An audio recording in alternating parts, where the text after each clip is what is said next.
Pour pouvoir ajouter des transitions, il va falloir dérocher votre séquence principale, c'est-à-dire la découper.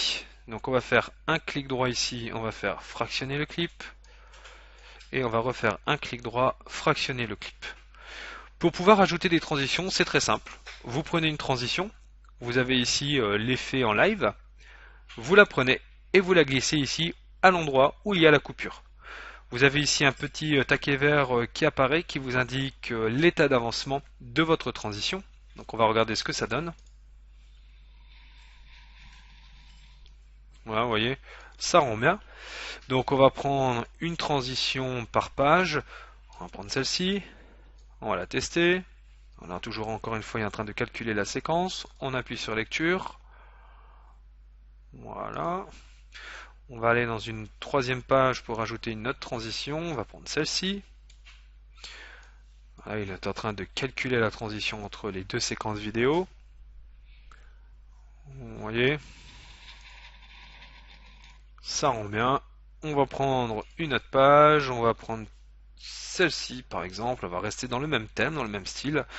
Alors c'est vrai qu'on n'a pas eu d'effets qui ont été ajoutés à nos vidéos, mais ce qui est bien, c'est que les transitions sont nombreuses et de qualité.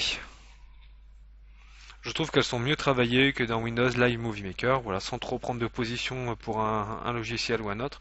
Mais voilà, c'est par rapport à mon retour, je trouve que les transitions sont de meilleure qualité dans Videospin. Donc on essaye la dernière transition. Voilà. Donc ici, vous voyez une petite croix qui est affichée, et bien tout simplement parce qu'il n'y a pas de son qui est associé à la transition, puisqu'il y a une continuité de la bande sonore de notre vidéo.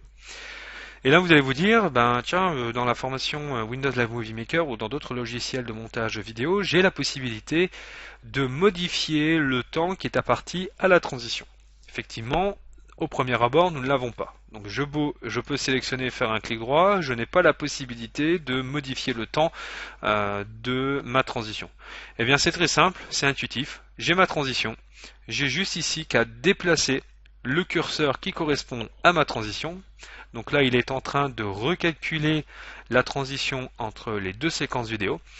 Et donc là, j'ai un temps qui est beaucoup plus long pour ma transition, ce qui fera que ma transition se fera de façon lente. Regardez. Vous voyez, c'est vraiment très très progressif.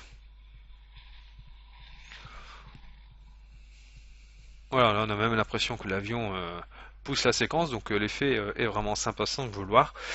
Mais voilà, donc là ne cherchez pas trop avec Videospin, on n'a pas de menu un peu partout, c'est beaucoup plus intuitif, on travaille beaucoup avec la souris, avec le clic droit et puis les déplacer glisser, et c'est vrai que c'est beaucoup mieux parce que du coup ça nous donne vraiment un travail, enfin un espace de travail un peu plus épuré.